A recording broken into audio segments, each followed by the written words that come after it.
Clive, I want to go back to what you were talking about leadership in a minute there, but before we step off the sort of venture capitalist world there, interesting question here from Kenny. Just, I don't know if you were involved in Ozo, which is obviously the payments tech company.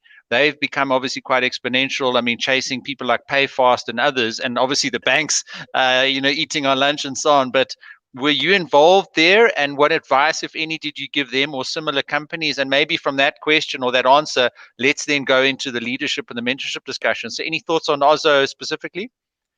Look, yeah, I think we invested in them. So we are involved. We invested in them when they were pretty small, probably about a 15 million rand company, maybe 15 people.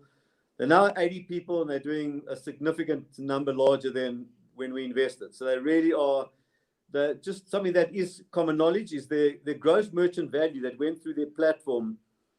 For the first 2 years, 9 months, and 16 days, they got to 1 billion rands. It took basically 2 years, 9 months, and 16 days. So the next billion took 26 days. And that happened during Black Friday in November last year. They hit 1 billion in their platform. They've hit a billion every month after their platform. The advice I can give you is, one is it was an experienced entrepreneur who's at the helm. He had built 3 or 4 businesses before, so I think he had learned the lessons. He had got the stripes. But at the same time, he's also surrounded himself with people like ourselves from Kalon and other investors. He surrounded himself with great mentors. And I'm not talking about myself, everyone else but me. But they're great mentors, and they really help him see behind corners, because he's only had 4 companies. He's maybe late 30s or mid 30s, but he doesn't know it all. Learning is a continuum. It's not a destination. And he realized that. And he takes advice, he asks advice, and he listens to people. So very part of mentorship is that, and very, very, very important for Ozo, is the entire leadership team are very open to being coached. They didn't ask the question to just confirm their answer. They asked the question because they wanted to understand, is it something I'm not seeing? Because often it's not what you know, it's actually what you don't know is the biggest risk of what costs you a lot of money. I look through, I've made quite a few investments myself in my personal capacity, done very, very well on them, but the ones I've lost money on, it's not what I did see, it's actually what I didn't see. It actually wasn't what was on the piece of paper, what was in the product. It's actually what I didn't see and I didn't know.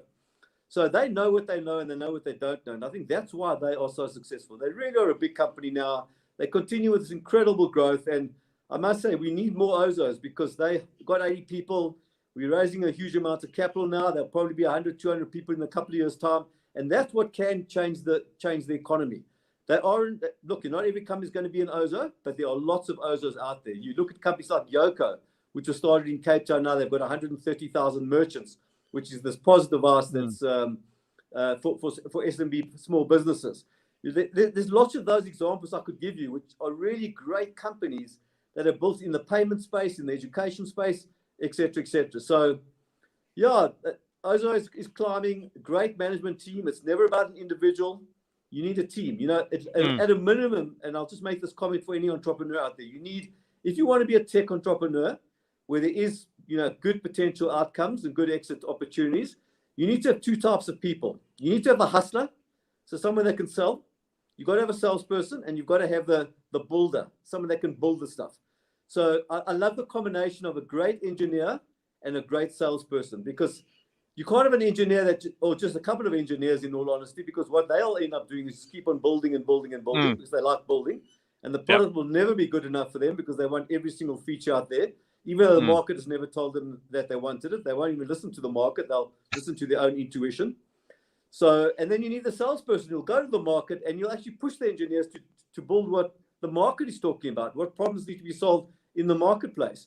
So it's a great combination having a salesperson and an engineering person to start a company.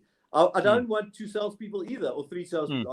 I want that combination, because having that combination, we just invested in a business called iExperience, it's an education tech company.